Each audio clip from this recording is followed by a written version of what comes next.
So what are you working on right now with your series? So I'm doing two series at once still. So Dorothy Must Die, I'm on the third book called Yellow Brick War. And I'm on my first book, and the Stealing Snow series, which is a Snow Queen retelling, is out last week of September. Okay. Yeah.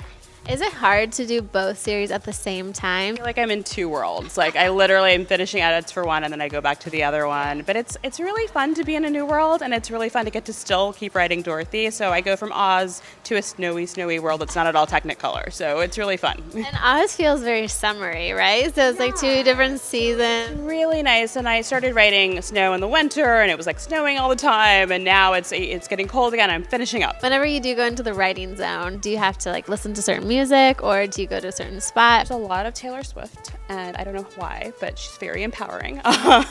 And I go to the same coffee shop every day. There's this little coffee shop that serves Stumptown coffee. Like it's like a Brooklyn coffee, but it's in the city, and it's called the Ace Hotel, and I love it. And they know me there, and like all the baristas are like singers and writers and stuff. And so it's like, yeah, they're like my second home. If you could put yourself in a character that you've written, who do you identify with the most? Oh wow, I love Amy because she's tough, and she's maybe a little even tougher than me, but I Amy, and there are parts of Dorothy that I actually, even though she's very, very scary, she's also very tough and fun, and so both of them. As a writer, you have to be resilient, and I think that so it's not so much the external I'm going to kick butt toughness, but I think you have to to survive in this business, because it's also a business, and to keep going when things are harder. Like I think you need to have a little bit of that. Like I think it's really important. For the Snow Queen book that's coming out, is there, I mean, we don't want you to spoil it for us, but is there anything that you can share, whether it's a theme song that it has or just what the feel is going to be? I can tell you a little bit about how it starts. And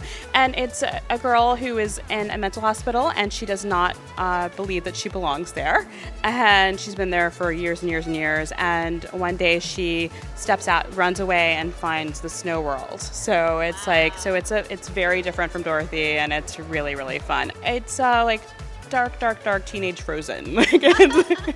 So it's dark in the way that Dorothy is dark. It deconstructs the fairy tale, which is a lot simpler than what there's not like 14 books. It's like a 30-page tale. So I had a lot more room to create. Is there a dream character that you would like to work on in the future? Because you have, you like to take these classical characters and put spins on them. Are there any other classical characters that you have your eye on? Peter Pan would be fun. Like I don't know, who else?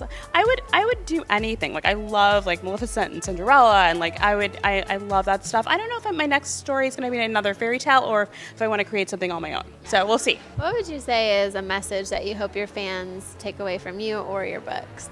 I think it's to persevere, to keep trying. Amy never, ever, she might like have a bad day, but ultimately she doesn't give up. And I think that she even when she was in Kansas, she was like striving for something more.